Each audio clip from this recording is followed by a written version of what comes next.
نحمدہ ونصلی ونسلم علی رسولہ الکریم اما بعد فاعوذ باللہ من الشیطان الرجیم بسم اللہ الرحمن الرحیم۔ اللہ رب العزت اس 11ویں پارے کے آغاز کے اندر ہی فرماتے ہیں کہ والسابقون الاولون من المہاجرین والانصار، کہ صحابہ اور ان کی اتباع اور ان کی پیروی کرنے والے جنتی ہیں۔ اللہ رب العزت نے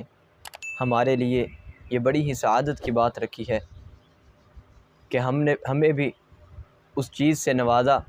جس چیز کے ساتھ اللہ رب العزت نے صحابہ کرام کو نوازا تھا۔ اس آیت کے اندر بیان فرمایا کہ والسابقون الاولون من المہاجرین والانصار والذین اتبعوہم بإحسان رضی اللہ عنہم ورضوا، جو لوگ ان صحابہ کے عمل کی پیروی کریں گے، نبی اکرم صلی اللہ علیہ وآلہ وسلم کے طریقے کے مطابق زندگی گزاریں گے، رضی اللہ عنہم ورضوا، اللہ رب العزت بھی ان لوگوں سے راضی ہو جائیں گے۔ اور یہی جو وصف ہے وہ صحابہ کرام کو حاصل ہے کہ اللہ رب العزت صحابہ کرام سے بھی راضی ہیں۔ جب یہ آیت کسی آدمی نے حضرت عمر رضی اللہ تعالیٰ عنہ کے سامنے پڑھی تو حضرت عمر رضی اللہ تعالیٰ عنہ نے اس آدمی کا ہاتھ پکڑ لیا، اسے روک لیا کہ یہ آیت تمہیں کس نے پڑھا دی ہے؟ تو اس آدمی نے کہا کہ مجھے یہ آیت ابی بن کعب رضی اللہ تعالیٰ عنہ نے پڑھائی ہے۔ حضرت عمر فاروق رضی اللہ تعالیٰ عنہ اس آدمی کا ہاتھ پکڑتے ہیں، پکڑ کر ابی بن کعب رضی اللہ تعالیٰ عنہ کے پاس لے جاتے ہیں کہ آپ نے یہ آیت اسے پڑھائی ہے؟ ابی بن کعب رضی اللہ تعالیٰ عنہ نے کہا جی ہاں، یہ آیت میں نے نبی اکرم صلی اللہ علیہ وآلہ وسلم سے پڑھی تھی اور میں نے اس کو پڑھائی ہے۔ حضرت عمر فاروق رضی اللہ تعالیٰ عنہ بیان کرتے ہیں کہ میں تو سمجھ رہا تھا کہ جس عہدے پر، جس مقام و مرتبے پر ہم فائز ہو چکے ہیں، اس مقام و مرتبے پر اور کوئی فائز نہیں ہو سکتا۔ یاد رکھیے صحابہ کرام کا بہت مقام و مرتبہ ہے، صحابہ کرام کے مقام و مرتبے تک ہم نہیں پہنچ سکتے، لیکن جس طرح اللہ رب العزت صحابہ کرام سے راضی ہے ہم سے بھی راضی ہو سکتا ہے۔ جس طرح اللہ رب العزت صحابہ کرام سے اپنی راضی ہونے کا اعلان کر چکا ہے، اللہ رب العزت ہم سے بھی راضی ہو سکتا ہے۔ اس کے لیے شرط یہ ہے کہ ہم اللہ رب العزت کے اور نبی اکرم صلی اللہ علیہ وآلہ وسلم کے فرامین کے مطابق اپنی زندگی گزاریں۔ جب ہم ان کی اتباع اور پیروی کر کے اپنی زندگی کو گزاریں گے تو اللہ رب العزت ہم سے بھی راضی ہو جائیں گے۔ اور اسی طرح سے اسی صورت کے اندر منافقوں کی مسجد ضرار کا بھی قصہ موجود ہے۔ جب نبی اکرم صلی اللہ علیہ وآلہ وسلم مدینہ کے اندر تشریف لاتے ہیں، ابو عامر فاسق یہ مدینہ کے اندر موجود ہوتا ہے۔ مسلمانوں کا نبی اکرم صلی اللہ علیہ وآلہ وسلم کے ساتھ جب لوگ بہت زیادہ مسلمان ہونا شروع ہو جاتے ہیں، اس آدمی نے بڑا ہی جلنا شروع ہو جاتا ہے۔ یہ اس بات سے بڑا ہی کراہتا ہے کہ اتنی جلدی لوگ مسلمان ہونا شروع ہو گئے ہیں، لہٰذا یہ نبی اکرم صلی اللہ علیہ وآلہ وسلم کو تکالیف دینے کی کوشش کرتا ہے، جا کر مشرکین مکہ کے ساتھ مل جاتا ہے اور ان کو مدینہ پر حملہ کرنے کی یہ پلاننگ دیتا ہے اور ان کو یہ دعویٰ پیش کرتا ہے کہ آپ لوگ مدینہ پر حملہ کریں اور ان کے اس جو کام شروع کر رہے ہیں اس کو ختم کیجیے۔ جب مشرکین مدینہ پر حملہ کرتے ہیں، بدر کے اندر، غزوہ احد کے اندر یہ لڑائی ہوتی ہے، تو اس آدمی نے کئی ایک خندقیں کھود رکھی ہوتی ہیں، کئی ایک گڑھے کھود رکھے ہوتے ہیں جن کے اندر نبی اکرم صلی اللہ علیہ وآلہ وسلم بھی گرتے ہیں اور آپ کے دندان مبارک بھی شہید ہوتے ہیں۔ اور اسی طرح سے غزوہ احد مسلمانوں کے حق میں ہو جاتا ہے، اس آدمی کا دل نہیں بڑھتا، اس آدمی کے دل کا جو جوش ہوتا ہے وہ ٹھنڈا نہیں پڑتا، لہذا وہ شاہ روم ہرقل کے پاس چلا جاتا ہے اور ان کو بھی مدینہ پر حملہ کر کے اور ان کے ساتھ اپنی دشمنی کا اظہار کرتے ہوئے کہ میں مدینہ والوں کے ساتھ دشمنی رکھتا ہوں، آپ ان پر حملہ کیجیے۔ وہ بھی لڑائی کے لیے آمادہ ہو اور تیار ہو جاتے ہیں، لہذا اس آدمی کے کچھ منافق دوست مدینہ کے اندر موجود ہوتے ہیں اور وہ اپنے مدینہ کے آدمیوں کو یہ رکا لکھتا ہے کہ آپ ایسا کیجئے کہ مسجد قباء کے نزدیک ایک مسجد بنائیے جس کے اندر ہمارے لشکر بیٹھا کریں گے، جس کے اندر ہماری جنگی پلاننگ ہوا کرے گی، جس کے اندر ہماری تمام گھات لگانے کی چیزیں مہیا ہوا کریں گی۔ لہذا ان لوگوں نے ایک گھر مسجد کے نام پر تعمیر کیا۔ تعمیر کرنے کے بعد نبی اکرم صلی اللہ علیہ وآلہ وسلم کے غزوہ تبوک میں جانے سے پہلے انہوں نے اپنے اس گھر کو مکمل طور پہ مضبوط کر لیا۔ مضبوط کرنے کے بعد انہوں نے نبی اکرم صلی اللہ علیہ وآلہ وسلم سے یہ گزارش کی کہ آپ آئیں، آپ ہمارے اس مسجد کے اندر نماز پڑھیں،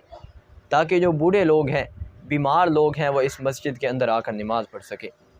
نبی اکرم صلی اللہ علیہ وآلہ وسلم نے تو اس وقت جواب دیا کہ اب تو میں جنگ کے لیے نکل رہا ہوں، سفر کی تیاری ہے، لہذا واپسی پر میں آ کر تمہاری مسجد کے اندر نماز پڑھوں گا۔ نبی اکرم صلی اللہ علیہ وسلم کو اس بات کا علم نہیں تھا۔ اللہ رب العزت نے اس وقت تو بچا لیا۔ جنگ سے واپسی پر جب نبی اکرم صلی اللہ علیہ وآلہ وسلم غزوہ تبوک سے واپس آ کر مدینہ کے قریب پہنچے تو اللہ رب العزت نے یہ آیات نازل کر دی، والذین اتخذوا مسجدا ضرارا وکفرا وتفریقا بین المؤمنین اور لا تقم فیہ ابدا۔ ان آیات کو نازل کر کے اللہ رب العزت نے نبی اکرم صلی اللہ علیہ وآلہ وسلم کو آگاہ فرما دیا کہ آپ اس مسجد کے اندر قیام نہ کیجیے گا۔ نبی اکرم صلی اللہ علیہ وسلم وحی کے بعد کچھ صحابہ کو بھیجتے ہیں کہ آپ جائیے، میرے مدینہ پہنچنے سے پہلے پہلے اس مسجد کو تباہ و برباد کر دیجیے، اس مسجد کو ختم کر دیجیے۔ لہذا وہ اسی طرح کرتے ہیں، اور اسی صورت کے اندر نبی اکرم صلی اللہ علیہ وآلہ وسلم کو یہ حکم ہوتا ہے کہ آپ مشرکین کے لیے کبھی بھی دعائے مغفرت نہ کریں۔ آپ صلی اللہ علیہ وآلہ وسلم کو ارشاد ہوتا ہے کہ ما کان للنبی والذین آمنوا ان یستغفروا للمشرکین، کہ کسی بھی نبی کے لیے جائز نہیں کہ وہ کسی بھی مشرک کے لیے استغفار کرے، کسی بھی مشرک کے لیے بخشش طلب کرے۔ نبی اکرم صلی اللہ علیہ وآلہ وسلم کے چچا ابو طالب، موت کا وقت ہے، آپ صلی اللہ علیہ وآلہ وسلم ان کو لا الہ الا اللہ کی تلقین کرتے ہیں، لیکن قریب میں موجود ابو جہل اور عبداللہ بن ابی منافق بھی موجود ہیں۔ وہ ابو طالب کو یہ کہتے ہیں کہ کیا تم اپنے باپ کا دین عبد المطلب کا دین چھوڑ کر مرنا چاہتے ہو؟ لہذا وہ کلمہ نہیں پڑھتے، لیکن اسی حالت میں ہی فوت ہو جاتے ہیں۔ نبی اکرم صلی اللہ علیہ وآلہ وسلم آگے سے یہ کہتے ہیں کہ جب تک مجھے منع نہ کر دیا گیا میں اس وقت تک اپنے چچا کے لیے بخشش کی دعا کرتا رہوں گا، لیکن اللہ رب العزت نے یہ آیت نازل کر کے نبی اکرم صلی اللہ علیہ وآلہ وسلم کو بخشش طلب کرنے سے منع فرما دیا۔ اور اسی صورت کے اندر غزوہ تبوک میں جو لوگ پیچھے رہ گئے تھے، 3 صحابہ اور بھی لوگ، ان کا بھی تذکرہ فرمایا کہ کعب بن مالک، مرارہ بن ربیعہ اور حلال بن امیہ رضی اللہ تعالیٰ عنہ، ان کا پیچھے رہ جانا اور ان کا مکمل قصہ بیان کیا کہ دوسرے لوگوں نے آ کر اپنے بہانے بنا کر اپنا جھوٹ پیش کر دیا، لیکن ان لوگوں نے سچ بولا تھا۔ سچ بولنے کی بنیاد پر ان لوگوں سے علیحدگی اختیار کر دی گئی، لوگ ان سے کلام نہیں کرتے تھے، اللہ رب العزت پر ان کا فیصلہ چھوڑ دیا گیا تھا۔ ان کی بیویوں کو ان سے علیحدہ کر دیا گیا، اور کچھ دن گزرنے کے بعد اللہ رب العزت نے ان کی توبہ کو قبول کر لیا اور ان کی معافی کا اعلان ہو گیا۔ اور اسی طرح سے آج سورۃ یونس بھی پڑھی گئی۔ سورۃ یونس کے اندر یہ وصف بیان کیا گیا کہ انسان کے مختلف رویے ہیں۔ انسان آسانی کے وقت اور تنگی کے وقت مختلف کیفیات کے ساتھ اللہ رب العزت کو بلاتا ہے۔ وَإِذَا مَسَّ الْإِنسَانَ ضُرٌّ دَعَانَا لِجَنبِهِ قَاعِدًا أَوْ قَائِمًا، کہ جب آدمی کو کوئی تکلیف پہنچتی ہے، کوئی ضرر پہنچتا ہے، تو وہ بیٹھے اٹھے ہر وقت اللہ رب العزت کا ذکر کرتا ہے، اللہ رب العزت سے ذکر کرتے اپنی شفا طلب کرتا ہے۔ اور جب وہ بیماری چلی جاتی ہے تو وہ اس طرح سے ہو جاتا ہے جیسے اسے کوئی بیماری پہنچی نہیں، وہ اللہ رب العزت کو یاد کرنا ہی چھوڑ دیتا ہے۔ لہٰذا یہ ہمارے لیے درس ہے کہ ہم چاہے بیمار ہوں، چاہے صحت مندی کی حالت میں ہوں، جس حالت میں بھی ہوں اللہ رب العزت کو یاد رکھیں۔ اور اسی طرح سے اللہ رب العزت نے اسی صورت کے اندر فرعون کے پانی کے اندر غرق ہونے کا بھی واقعہ بیان کیا کہ جس طرح سے اللہ رب العزت نے بنی اسرائیل کو اور موسیٰ علیہ السلام کو پانی سے گزار دیا، اور جب فرعون اور اس کی فوج پانی سے گزرنے لگے تو اللہ رب العزت نے پانی کو چلا دیا اور ان کو اس پانی کے اندر ہی تباہ و برباد کر دیا۔ وَجَاوَزْنَا بِبَنِي إِسْرَائِيلَ الْبَحْرَ فَأَتْبَعَهُمْ فِرْعَوْنُ وَجُنُودُهُ بَغْيًا وَعَدْوًا حَتَّى إِذَا أَدْرَكَهُ الْغَرَقُ قال آمنت انہ لا الہ الا الذی آمنت بہ، جب وہ موت کو اپنے سامنے دیکھتا ہے، وہ فرعون جب دیکھتا ہے کہ اب میرا بچنا مشکل ہے، اب میں اس پانی سے نہیں نکل سکتا، تو اللہ رب العزت پر ایمان لانا شروع کر دیتا ہے۔ لیکن اللہ رب العزت آگے سے فرماتے ہیں الآن وقد عصیت قبل وکنت من المفسدین، کہ اب تو اللہ رب العزت کے ساتھ ایمان لاتا ہے، اس سے پہلے تو زمین کے اندر فساد کرنے والا تھا۔ لیکن اگر یہ ہمارے لیے درس ہے کہ ہم